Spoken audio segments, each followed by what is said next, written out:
Also, it seems like my big commerce TA is playing out. It does look like BIGC is gonna come back. It's headed down towards the $70 level, and I do think after this, it is creating on the MACD, as you guys can see, I'm not sure if you guys can see on my phone, but it is creating weaker bearish candles on the bottom side, and it does look like we're looking at a reversal, and it's going to go back up to the $86 level, and I do think it's going to start the bull run pretty soon, and then it probably might go back up all the way to 109, I think. So it's starting to see. I think it's going to bounce off. I don't know if you guys can see this, but I think it's going to bounce off down here.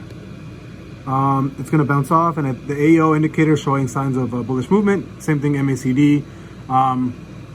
But yeah, seems like it's playing out how I showed you guys on the TA from what, like yesterday, 2 days ago. Yeah.